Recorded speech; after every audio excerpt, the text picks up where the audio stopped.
अस्सलामु अलैकुम वरहमतुल्लाहि वबरकातुहू। आज मक्कतुल मुकर्रमा से ताइफ की तरफ हमारा काफ़िला रवां दवा है। और ताइफ जो है हमारे नबी पाक सल्लल्लाहु अलैहि वसल्लम की सीरत में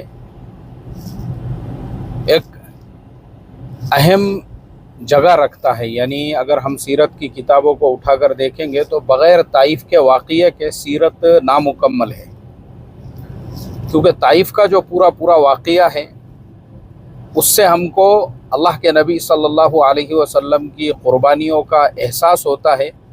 और वाकई में भी अभी ये जो पहाड़ों से मैं गुज़र रहा हूँ, अभी आपको ये सारे पहाड़ ही दिखाऊंगा। अभी तो हम एक बेहतरीन रोड से यहाँ से सफ़र कर रहे हैं, लेकिन मेरे बदन पे कांटे आ गए ये सोचकर और ये देखकर इस पहाड़ को कि वाकई में भी वो क्या कुर्बानियाँ होंगी हमारे नबी पाक सल्लल्लाहु अलैहि वसल्लम की, कि अल्लाह के नबी सल्लल्लाहु अलैहि वसल्लम ने ऐसे संगलाख पहाड़ से मक्कतुल मुकर्रमा से ताइफ का सफ़र किए, ताइफ वालों को समझाने के लिए। सबसे पहले मैं शुक्रिया अदा करता हूँ हमारे शाहनवाज़ भाई का।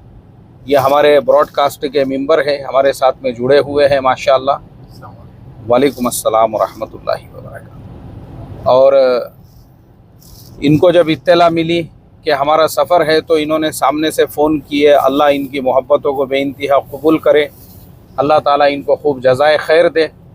और अल्लाह ताला जो है इनके इस काविश को, कोशिश को बेइंतहा कबूल कर के दुनिया और आखिरत में अल्लाह ताला इनको इसका अजर अज़ीम अता फ़रमाए। चलिए अब मैं आपको सामने का नज़ारा दिखाता हूँ, यहाँ के पहाड़ वग़ैरह, और पूरा वाक़या मैं आपको सुनाता हूँ ताइफ के सफ़र का। देखिए मोहतरम दोस्तों, ये संगलाख पहाड़ियाँ आपको जो नज़र आ रही है, ये ताइफ की पहाड़ियाँ हैं। ये वही पहाड़ियाँ हैं जिन पहाड़ों से गुज़र के हमारे नबी पाक सल्लल्लाहु अलैहि वसल्लम इस्लाम की तबलीग का पैगाम लेकर ताइफ पहुँचे थे। अभी हम लोग यहाँ से सफ़र कर रहे हैं। माशाल्लाह हमारी बेहतरीन कार है, हम एसी कार के अंदर बैठे हुए हैं। लेकिन आपको मैं क्या बोलूँ, मेरे जो जज्बात है मैं उसको काबू नहीं कर पा रहा हूँ। ये सोच कर के नबी पाक सल्लल्लाहु अलैहि वसल्लम के ज़माने में ना इस तरह के रोड बने हुए थे, ना घाट बने हुए थे, ना इस तरह की गाड़ियाँ थी उस ज़माने के अंदर। आज हम एसी में सफ़र कर रहे हैं तो ये घाट से हमारे लिए सफ़र करना मुश्किल है। और अल्लाह के नबी सल्लल्लाहु अलैहि वसल्लम ने इसी संगलाख पहाड़ से और इन्हीं पहाड़ियों के ऊपर से आपने सफ़र किया और अपने ग़ुलाम हज़रत ज़ैद इब्न हारिसा रज़ी अल्लाह ताला अन्हु को साथ में लेकर आप ताइफ के लोगों को समझाने के लिए, उन तक इस्लाम की तबलीग पहुँचाने के लिए पहुँचे। ये हम तमाम मुसलमानों के लिए इंतहाई इबरत की बात है। आज हम अल्लाह के नबी सल्लल्लाहु अलैहि वसल्लम की मोहब्बत का दम भरते हैं, उनके नाम पे मरने मारने की, कटने काटने की बातें करते हैं। लेकिन मुझे आप बताओ, हमारे ज़िंदगियों के अंदर अल्लाह के नबी सल्लल्लाहु अलैहि वसल्लम की सीरत को अगर देखेंगे तो वो सीरत कितनी है। हमारे इंडिया, पाकिस्तान, बांग्लादेश जैसे मुल्कों के अंदर अल्लाह के नबी सल्लल्लाहु अलैहि वसल्लम की सुन्नतों के नाम पर जो चीज़ें हैं वो ये है कि मीठा खाने की सुन्नत ये है, और गोश्त खाने की सुन्नत वो है, और फल फ्रूट खाने की सुन्नत है ये है। मुझे बताओ ना, इस्लाम की तबलीग वाली जो सुन्नत है, हमने कभी उस सुन्नत के ऊपर गौर व फिक्र किया कि जिन कौमों के साथ हम लोग ज़िंदगियाँ गुजार रहे हैं, क्या कभी हमने उन तक इस्लाम के पैगाम को पहुँचाने की फ़िक्र की, कोशिश की? आज हमारे दिलों के अंदर तो नफ़रतें भरी हुई है। हम तो बस बर्बादी की दुआएं करते रहते हैं, अल्लाह ताला इसको बर्बाद कर दे, उसको बर्बाद कर दे, उसको नेस्तो नाबूद कर दे। और ये वाक़या ऐसा इबरतनाक है। ये वही ताइफ के पहाड़ियाँ हैं। देखिए ये संगलाख पहाड़ियाँ अब आपको यहाँ से और भी ज़्यादा जो है साफ़ नज़र आ रही होंगी, जिनके बारे में हज़रत जिब्रील अलैहिस्सलातु वस्सलाम ने कहा था, ऐ मोहम्मद सल्लल्लाहु अलैहि वसल्लम आप इजाज़त दे दो तो इन पहाड़ों को मिला देंगे और ताइफ वालों को यहीं पे ख़त्म कर देंगे। लेकिन अल्लाह के नबी सल्लल्लाहु अलैहि वसल्लम ने उनके लिए हिदायत की दुआ मांगी। कहा कि कोई बात नहीं है, अगर ये मुसलमान नहीं भी हुए तो इनकी नस्लों को अल्लाह तबारक व ताला हिदायत अता फ़रमाएंगे। और ये वाक़या है सन 10 नबवी सल्लल्लाहु अलैहि वसल्लम का, जब अल्लाह के नबी सल्लल्लाहु अलैहि वसल्लम मक्के वालों को समझाते रहे, उनको बार बार अल्लाह की तरफ बुलाते रहे और मक्के के जो घमंडी और मक्के के जो मुतकब्बिर सरदारान थे, असल में वो अल्लाह के नबी सल्लल्लाहु अलैहि वसल्लम का इनकार इसलिए करते थे क्योंकि उनको डर था कि अगर हम हज़रत मोहम्मद सल्लल्लाहु अलैहि वसल्लम को नबी मान लेंगे तो फिर हमारे चौधराहट का कैसा होगा, फिर हमारे बड़ेपन का कैसा होगा, फिर हमको कौन जो है बड़ा कहेगा, कौन हमको चौधरी कहेगा, कौन हमको सरदार कहेगा, कौन हमको अकाबिर मानेगा अगर हम इनको अपना अकाबिर समझ लेंगे तो, इनको अपना बड़ा मान लेंगे। असल देखो झगड़ा जो है ना वो बड़ेपन का ही था, क्योंकि ये जो थे अबू जहल, अबू सुफियान और उमैया बिन खल्फ, उतबा, रबीआ, शैबा, वलीद, मुगैरा, ये सारे लोग, ये कोई अल्लाह के नबी सल्लल्लाहु अलैहि वसल्लम के दुश्मन नहीं थे बल्कि उनके चचा की ही औलादें थी। ये सारे के सारे लोग बनु उमैया से थे और अल्लाह के नबी सल्लल्लाहु अलैहि वसल्लम जो है वो बनु हाशिम से थे। और उमैया और हाशिम ये दोनों बेटे थे अब्द मुनाफ के, सीरत की किताबों में आपको मिलेगा, ये दोनों भाई भाई थे। और ये जो औलादे थी, अब्दुल मुत्तलिब जो थे ये हाशिम के बेटे थे, और ऐसे ही ये हर्ब यानी अबू सुफियान के जो वालिद थे, और इसी तरह से हज़रत उस्मान गनी रज़ी अल्लाह ताला अन्हु के वालिद जो अबुल आस थे, उनके दादा यानी अफ़्फ़ान के वालिद, वो भी जो है बनु उमैया में से थे।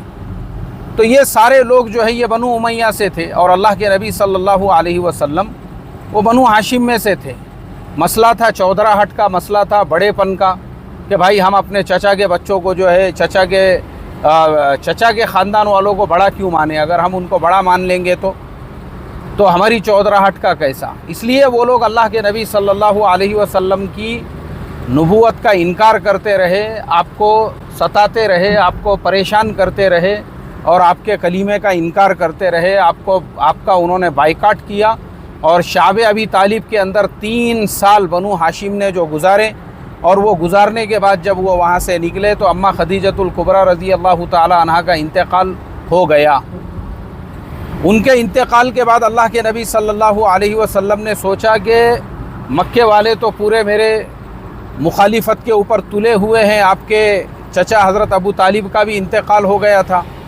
इसलिए अल्लाह के नबी सल्लल्लाहु अलैहि वसल्लम अपने ग़ुलाम हज़रत ज़ैद इब्न हारिसा को साथ में लेकर सन 10 नबवी में, यानी हिजरत से 3 साल पहले का ये वाक़िया है, सन 10 नबवी में आपने ताइफ का सफ़र किया। अभी सोचो कैसे सफ़र किया होगा, मुझे तो मेरे तो रोंगटे खड़े हो रहे हैं ये पहाड़ों को देख देख कर।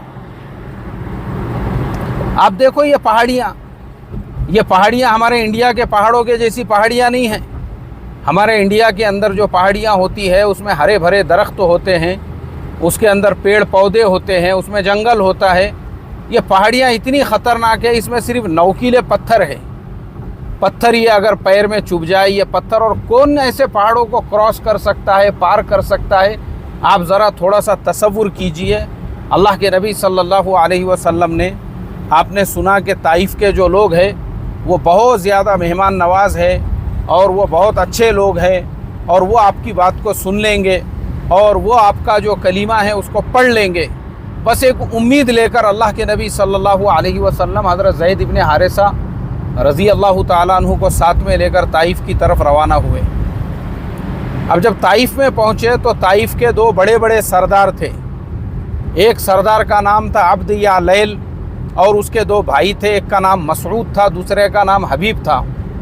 अब वो बड़े भाई के पास में जब गए तो उस बड़े भाई ने अल्लाह के नबी सल्लल्लाहु अलैहि वसल्लम को ऊपर से नीचे तक देखा और उसने ये कहा कि क्या अल्लाह तबारक व ताला को तुम्हारे जैसा ही एक गरीब आदमी मिला था, न तुम्हारे कपड़े ढंग से है, न तुम्हारे पास में बराबर से चप्पल है, तुम्हारे अलावा दूसरा मिला नहीं। मक्के में बड़े बड़े सरदार हैं, मैं सबको पहचानता हूँ। बोले वहाँ के बड़े बड़े सरदारों में से किसी को अल्लाह ने नबी बनाना था, तुम्हारे जैसे को ही क्यों अल्लाह ताला ने नबी बनाया।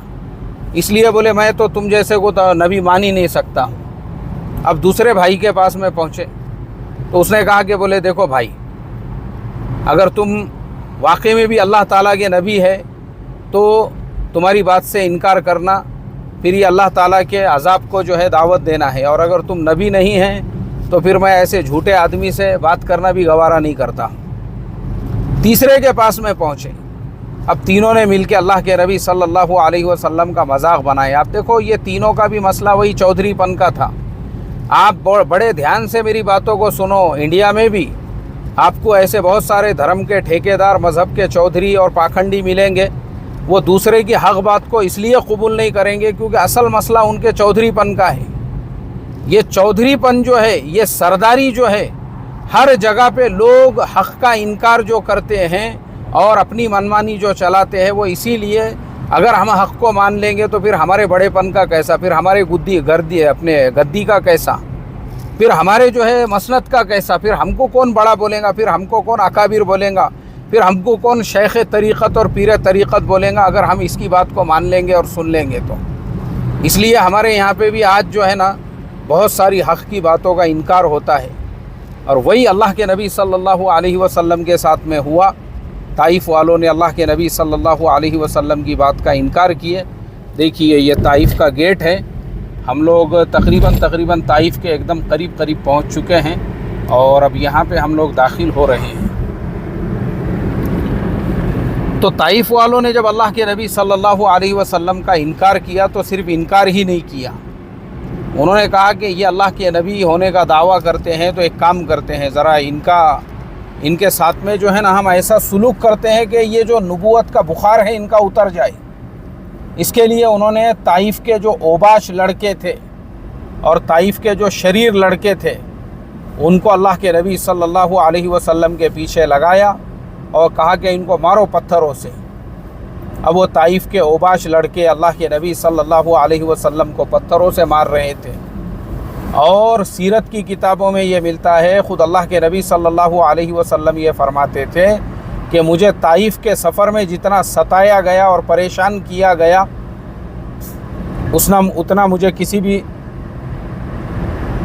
کہیں پر بھی اتنا مجھے ستایا نہیں گیا اور پریشان نہیں کیا گیا۔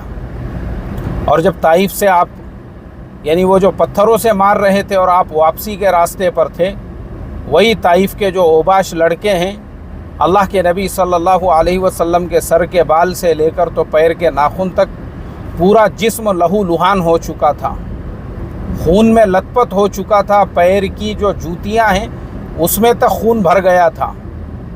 اور خود اللہ کے نبی صلی اللہ علیہ وسلم یہ فرماتے ہیں کہ طائف والوں نے جو میرے ساتھ میں سلوک کیا تو خود مجھے یہ سمجھ میں نہیں آ رہا تھا کہ میں کدھر سے آیا ہوں اور مجھے کدھر جانا ہے۔ حضرت زید ابن حارثہ رضی اللہ تعالیٰ عنہ جو اللہ کے نبی صلی اللہ علیہ وسلم کے ساتھ میں تھے، وہ یہ فرماتے ہیں کہ سورج غروب ہوا اور اندھیرا ہو گیا، جس کی وجہ سے اللہ کے نبی صلی اللہ علیہ وسلم طائف کے لڑکوں کو نظر نہیں آ رہے تھے، تب وہ طائف کے لڑکے وہاں سے واپس لوٹے، ورنہ وہ 3 میل تک، آپ سوچو 3 میل تک اللہ کے نبی صلی اللہ علیہ وسلم کو پتھروں سے مارتے رہے۔ میرے لیے بولنا آسان ہے، آپ کے لیے سننا آسان ہے، لیکن اس تکلیف کو امیجن کرو کہ ہم دین کی خاطر آج کانٹا بھی برداشت نہیں کر سکتے۔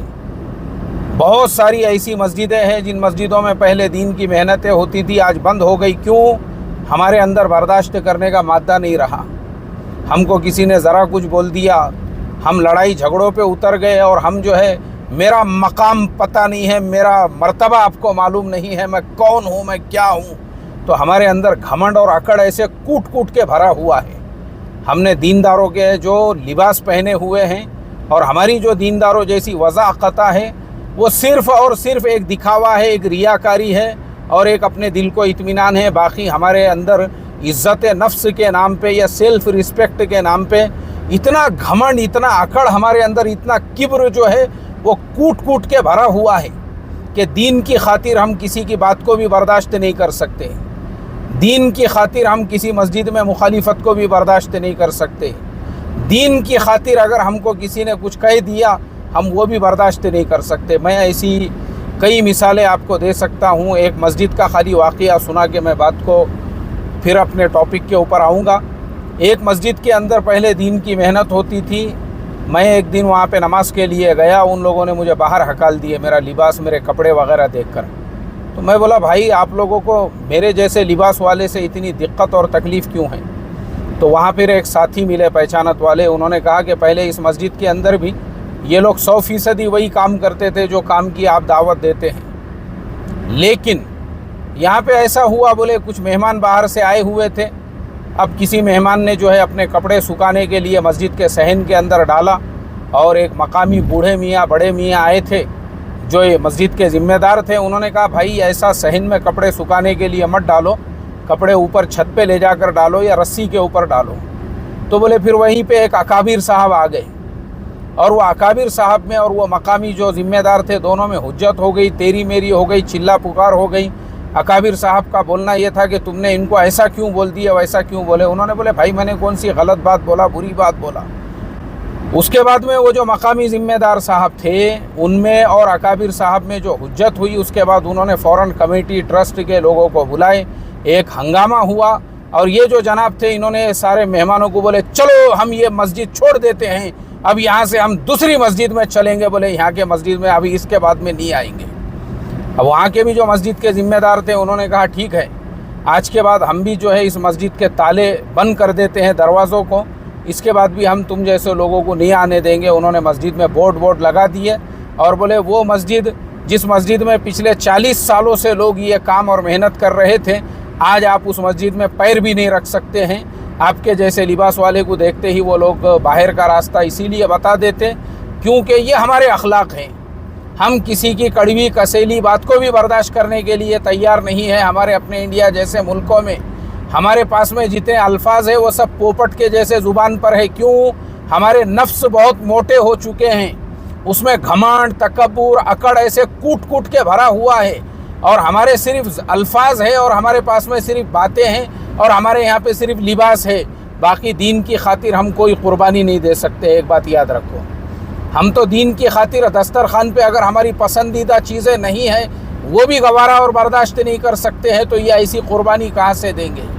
آج میں طائف کے سفر پہ ہوں، مجھے وہ واقعہ یاد آیا اللہ کے نبی صلی اللہ علیہ وسلم کا، اور میں نے سوچا کہ آپ لوگوں کو سناؤں کہ 3 میل تک یہ طائف کے لڑکے اللہ کے نبی صلی اللہ علیہ وسلم کو پتھروں سے مارتے رہے، اور اس کے بعد پھر اللہ کے نبی صلی اللہ علیہ وسلم 3 میل کے بعد جب آپ طائف سے باہر ہو گئے، اس کے بعد میں پھر حضرت جبریل علیہ السلام نے کہا اگر آپ حکم دو یہ طائف کے پہاڑوں کو ملا دیا جائے، تو آپ نے کہا کہ نہیں، میں طائف کے ان لوگوں کو معاف کرتا ہوں، اگر یہ ایمان میں داخل نہیں ہوئے تو ان کی نسلیں ایمان میں داخل ہوں گی۔ دیکھو اسے کہتے ہیں ظرف، جو شاعر نے کہا ہے کہ کون اپناتے ہیں اور کون دغا دیتے ہیں، ہم تو دیوانے ہیں بھلا دیتے ہیں، ہم نے سیکھا ہی نہیں بیر کسی سے رکھنا، ہم تو دشمن کو بھی جینے کی دعا دیتے ہیں۔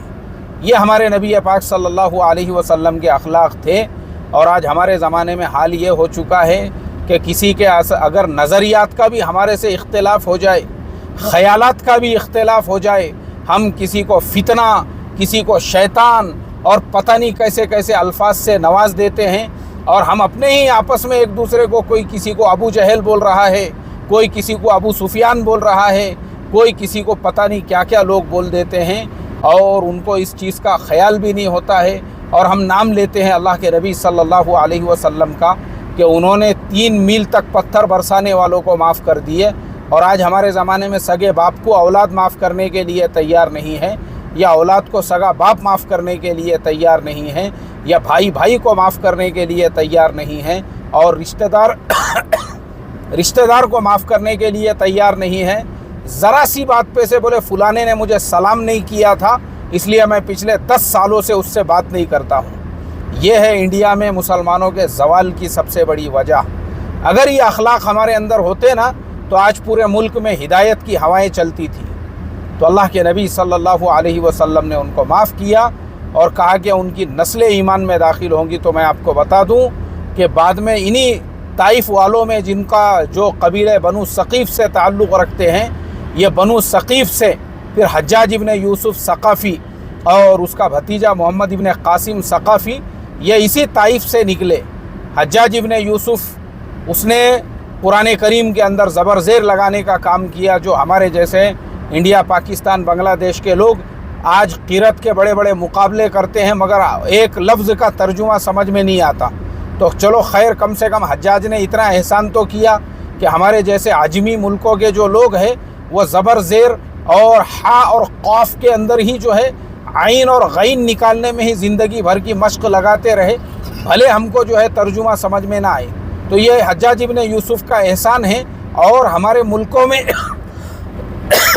और ख़ास तौर पे सिंध के इलाक़े में जो इस्लाम का परचम लहराया, यही मोहम्मद इब्न कासिम हैं, जिनकी बरकत से जो है आज पूरा क्या पूरा अफ़गानिस्तान, पाकिस्तान, ये जो मुसलमान हैं, ये मोहम्मद इब्न कासिम ने ही ये पूरे इलाक़े को ईमान में दाखिल कराए थे। और उसके बाद में भारत के अंदर जो सिंध का इलाक़ा है, वहाँ तक मोहम्मद इब्न कासिम पहुँचे थे इस्लाम की तबलीग को लेकर। तो देखो आज हमारे मुल्कों में जो इस्लाम पहुँचा, ये मोहम्मद इब्न कासिम की बरकत है। सोचो आप, अल्लाह के नबी सल्लल्लाहु अलैहि वसल्लम की नज़र कितनी ऊँची थी। आपने कहा ये ईमान में दाखिल नहीं होंगे, इनकी नस्लें अल्लाह ताला जो है उनसे इस्लाम और ईमान का काम लेंगे। और बाद में उनकी नस्लों से ऐसे लोग पैदा हुए जिन्होंने कुरान करीम में ज़बर ज़ेर लगाया और जिन्होंने हमारे मुल्कों तक इस्लाम की तबलीग को पहुँचाई। तो मुसलमानों, ताइफ़ के सफ़र से बस आप लोगों को यही इबरत मिलती है, एक दूसरे को बर्दाश्त करना सीखो, एक दूसरे को माफ़ करना सीखो, इस्लाम के तबलीग को अपने ज़िंदगी का मकसद बनाओ। और ये जो छोटी छोटी चीज़ें हैं, उन चीज़ों को बुनियाद बनाकर बद्दुआएँ करना। और हमारी मस्जिदों में तो यहाँ तक मैंने बद्दुआएँ देखा हूँ कि अपने मसलक के नहीं है, दूसरे मसलक वालों का प्रोग्राम हो रहा है, उसके ख़िलाफ़ हमारी मस्जिदों में बद्दुआएँ हो रही है। और वो बद्दुआएँ की जा रही है जो किताबों में यहूद व नसारा के लिए, यानी वो जो उस ज़माने के थे उनके लिए दुआएँ थी। उस ज़माने के जो मदीना के अंदर, उस ज़माने के अंदर जो यानी वो वाक़या मैं आपको मदीने में सुनाऊंगा तफसील के साथ में। यहाँ हमारे यहाँ पे ये हालात है। अल्लाह हिफाजत फरमाए, अल्लाह हमको समझ अता फरमाए, अल्लाह हमारे हालात पे रहम फरमाए।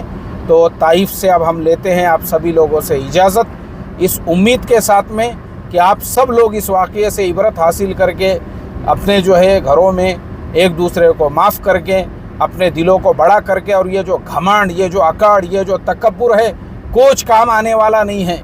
मौत के एक झटके के साथ में सारी चीज़ें ख़त्म हो जाती है। और आपने जो ईमान की, इस्लाम की तबलीग की है, वही आपकी मेहनत आपके बाद में क़ब्र में साथ में आती है और वही मेहनत आपके काम आती है। अल्लाह हम तमाम को इस वाक़ये से इबरत हासिल करने वाला बनाए। अस्सलामु अलैकुम व रहमतुल्लाहि व बरकातुहू।